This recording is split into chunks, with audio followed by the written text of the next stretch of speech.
पंचकर्म, योग और प्राकृतिक चिकित्सा का पहला केंद्र है कायाकल्प केंद्र। जिले की बात कर रहा हूँ, हरदोई की बात कर रहा हूँ। ये 3 विधाएं ऐसी यहाँ पर चल रही हैं। हमारे पास बहुत बड़ी व्यवस्था नहीं है, कम काम करते हैं, लेकिन जो भी काम करते हैं ठीक तरीके से करते हैं। जब मैंने इसको स्थापित किया था तो लोग जानते थे, लेकिन नेचुरोपैथी क्या होती है तो आज भी लोग नहीं जानते। नेचुरोपैथी क्या है, पंचकर्म क्या है, योग में तो जानते हैं, योग में खाली प्राणायाम कर लिया, थोड़ा एक्सरसाइज कर ली, आसन कर लिए, ये भी योग नहीं है। मैं बराबर बताता रहा हूँ, योग दर्शन भी कई बार यहाँ पर पढ़ा और पढ़ाया।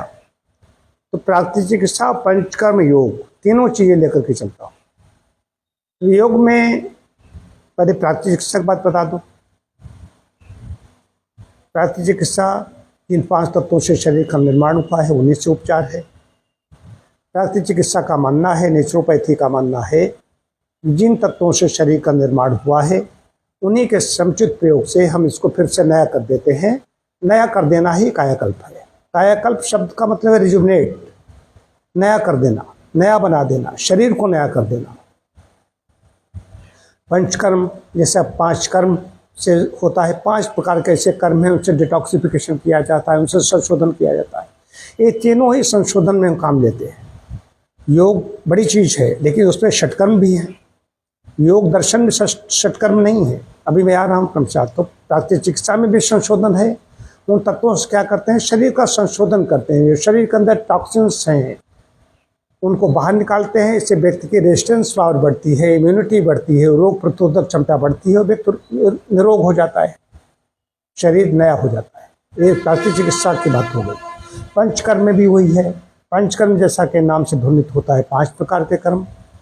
प्रधान कर्म जो 5 होते हैं उनको पंचकर्म कहा गया है। ममनम रेचनम नस्यम निर्वश्चानुवासनम ऐतान पंचकर्माणि कथितानि मुनीश्वरैः। येम पंचविधिम कर्म विधानम तस्य कथ्यते। ये 5 प्रकार के कर्म हो गए। इससे पहले पूर्व कर्म होते हैं स्नेह स्वेदन। स्नेह स्वेदन के बाद में प्रधान कर्म आते हैं। इनसे संशोधन, शरीर की सफाई कर दी जाती है, संशोधित कर दिया जाता है। उसके बाद में आता है योग। योग में मन को भी लिया जाता है। मन यहाँ पर भी है, लेकिन योग तो पूरा ही है, साधना ये ऐसी है। तो योग में योगासन तो एक व्यायाम है, योगासन योग नहीं है। शरीर को फिटनेस करने के लिए एक एक्सरसाइज है। प्राणायाम भी वही है, योगासन प्राणायाम। महर्षि पतंजलि भी लिखते हैं प्राणायाम के बारे में, 4 प्रकार के प्राणायाम बताते हैं। देखिए महर्षि पतंजलि वैसा नहीं लिखते हैं अनुलोम विलोम करो, ये भस्त्रिका करो, ये कपालभाति करो, ऐसा कहीं कुछ नहीं है। ये अलग विधा हो जाती है, ये षटकर्म में वो चीज़ें आ जाती हैं। लेकिन योग दर्शन कंप्लीट है। जो इन नियमों का पालन करेगा तो समाधि को प्राप्त करा देते हैं, रोगों से मुक्ति छोड़िए। जो इस यम नियमों का पालन करेगा तो सत्वगुण की वृद्धि होती चली जाती है, रोग दूर खड़े रहते हैं। तो तभी तो जब यम नियमों का पालन करेगा तो आदमी दीर्घ काल तक आसन बैठ सकेगा। दीर्घ काल तक आसन वही बैठ सकेगा जिसने आसनों को सिद्ध किया है, या जिसका शरीर फिट है, जो स्वस्थ है। तो 3 विधाएं चला रहा हूँ। ये बताना था कि सबसे पहला केंद्र है और बड़ी प्रामाणिकता से काम होता है। प्रामाणिकता इतनी है कि यहाँ पर हमारे जितने कैंडिडेट हैं वो सब हवन किए हुए होते हैं। हवन किए हुए हाथों से उपचार किया जाता है। तो परमात्मा की कृपा से मैं तो समझता हूँ, मैं क्या हूँ, सामान्य चिकित्सक हूँ। बड़े बड़े चिकित्सक जो काम नहीं कर पाते हैं, परमात्मा जो चिकित्सकों का चिकित्सक है, परमात्मा वो तो हवन किए हुए हाथों से थोड़ा बहुत यश मिल जाता है, उसकी परमात्मा की कृपा से मुझे भी। और उस रोगी होता है, चिकित्सार्थी होता है, उस पर भी परमात्मा कृपा हो जाती है, वो भी ठीक हो जाता है। जटिल के ऐसे कहाँ तक उदाहरण दें। विज्ञापन करने की आदत नहीं मेरी। विज्ञापन करूँ, मैं अपने बोर्ड लगाऊँ कहीं पर भी, मैं ऐसा नहीं करता हूँ।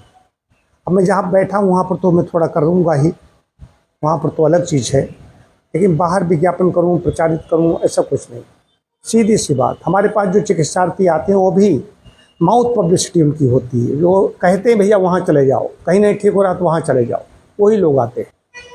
और जो भी कम से कम मैं 4-5 घंटे में काम बंद कर देता हूँ। जब लोगों को संस्थान में देखता हूँ, खुलते हैं सरकारी कार्यालय 10 बजे खुलते हैं, तो मैं 10 बजे मेरा काम बंद हो जाता है, 5 बजे मेरा कार्यक्रम शुरू हो जाता है। हालांकि मैं तो इस समय साधना में लगा हुआ हूँ, तो हमारे सहायक हैं, हमारे जूनियर हैं, लोग काम देखते हैं।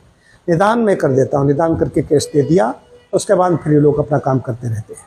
तो 5 बजे काम प्रारंभ हो जाता है कार्यक्रम, 10 बजे 10:30 बजे काम बंद हो जाता है। ये है यहाँ का सिस्टम। और यही नहीं, बाहर गुड़गांव, कहाँ रायबरेली, लखनऊ, शाहजहाँपुर, बरेली, बाहर से लोग आकर के यहाँ पर बाहर ही रहते हैं, अपने रहने की व्यवस्था करते हैं, यहाँ पर उपचार देते हैं। ऐसे बंगलौर से एक व्यक्ति आने के लिए बड़ा आग्रह करता रहा, वो वीडियो भी सज्जन देखेंगे, बड़े अच्छे व्यक्ति हैं वो। उनका आप पर मुझे विश्वास है। हमने कहा आपकी अवस्था ज़्यादा है, इसलिए मैं आपको बुलाना नहीं चाहता हूँ। अब कोई व्यक्ति बाहर से आता है, मध्य प्रदेश से एक आचार्य जी यहाँ पर आए, रह करके गए, एक बार नहीं 2 बार यहाँ पर आए और बिल्कुल ठीक होकर गए। जांचें उन्होंने यहाँ कराई, सारा सब नॉर्मल। तो ये कहने का अभिप्राय है कि जो भी काम कर रहा हूँ ठीक तरीके से कर रहा हूँ, कहीं खिलवाड़ नहीं, कहीं प्रायश्चित नहीं। और यही कहता हूँ, पवित्र कमाई, पवित्र आय मेरे पास आए, उसका ही मैं अपने मुँह में जो भी खाऊं पहनूं, तो पवित्र आय का होना चाहिए। कहीं पर भी कुछ ऐसा नहीं इधर उधर से कोई ले लिया, कोई कमीशन ले लिया, कहीं कोई जांच, ऐसा कभी तक किया ही नहीं। ये परमात्मा कृपा से ही हो रहा है। नित्य दोनों समायोजन करूं और इधर यहाँ खेल खेलूं, ये अच्छा नहीं लगता। तो ठीक प्रारंभ से लेकर अब तक बड़ी ही ईमानदारी से कायाकल्प काम कर रहा है। कम कर रहा हूँ काम, लेकिन अच्छा कर रहा हूँ। ये परमात्मा कृपा है, तभी सद्बुद्धि बनी हुई है। ये सद्बुद्धि बनी रहे। ऋषि चाणक्य कहते थे, प्रातः उठ कर के कहते हैं, प्रभु सब कुछ मेरा छीन लो, लेकिन मेरी बुद्धि मत छीन लेना, बुद्धि न मेरी बिगड़ जाए। क्या मेधाम देवगणा है पितरश्चोपास्ते, तया मामद्य मेध्या अग्नि मेधाग्नम को। तो परमात्मा से ही चाहे कि बुद्धि, मेधा, प्रज्ञा, ऋतंभरा, ये बुद्धियाँ मेरे पास आएँ। बाकी इसी में आनंद है, बाकी किसी चीज़ में आनंद नहीं है।